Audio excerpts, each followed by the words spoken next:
Aha. Muli mutya abalabi ba Spark TV. Ensonga za Likado ozimbuuzizza oba nzibuuzizwa nnyo ng'abantu bajja bazimbuuza. Likado aliriddawa, Likado yaddawa. Abasinga mubadde temumanyi Likado ekyamutuukako abamu mwakirabako ku social media ne ku bannamawulire abasinga. Likado mu kumuyita mu bumpimpi bwe yazaalibwa nze namukuza nga mmulera mu ngalo zange nga tuli baana waka oba kye twaliyise nti maama we yamuzaala yali nti ye mwana azaaliddwa nga ndaba era n'akula ng'alinga mwana wange mu ngalo zange mu kuzannya naye ng'akaana akatokozadde oba koolabye kubanga Likado yenkana n'abaana bange obukulu.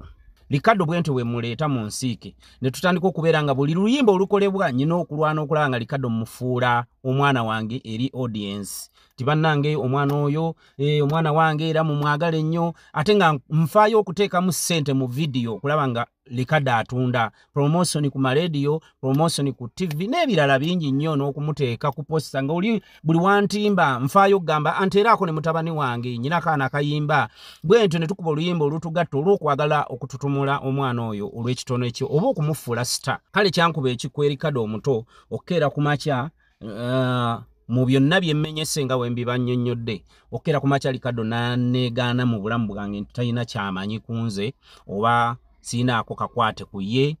N'atuuka n'okubeera nga yatula akamwaka agamba nti ebbanga lyonna lye mbadde naye era lye mbadde mukozesa oba lye ntambula naye ku bipande oba lye ntambula naye mu bivvulu siina kye muyambye. Nze abayimbi bangi nnyo abayise mu ngalo zange okuviira ddala wansi kubaana ab'amannya bakazi b'ekkapu baani bonna bayiseeko mu ngalo zange era ne tubeera ba mukwano era nakati tukyali ba mukwano n'abantu abo naye tulina ntalo zibeera awo nti twewalana oba tutandika okulwanagana oba obuuze kazi b'ekkapu nti Abudu omumanyi nti Abudu siina kye mumanyiiko era ajja kugamba nti mu byennyina eby'obugagga kuliko omukono gwani gwa Abudu Mulaasi. Buli omu asonyiwe Likado. Likado akomewo nze nga nze namusonyiye buno obudde bwa kisiibo.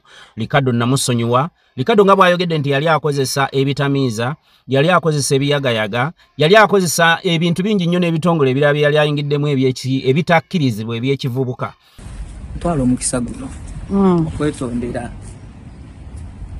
taata wange ebyaliwo ndi mwana nsobya era muzeeyi nsaba omusonyiwa awamu n'abantu abali batuwagira oba abatuwagira bafaani bange bafaani be famire yange famire ye buli muntu gwe kyakwatako gwe nakosa mu mbeera gye nali mpitamu nsaba kunsonyiwa. Nsaba tusonyiwe Likado nja mukomyawo mu ngalo zange.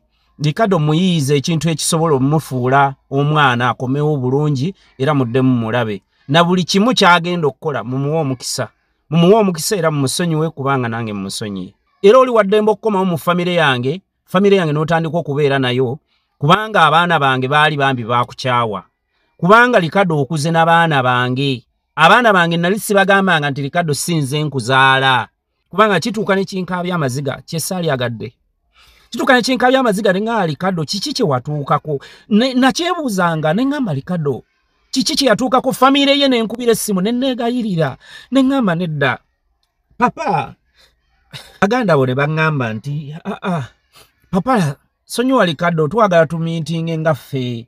Waliwo omukyala gwe bayita Fulo muganda wa Likado yatuuka n'ankubira amasimu n'anneegayirira.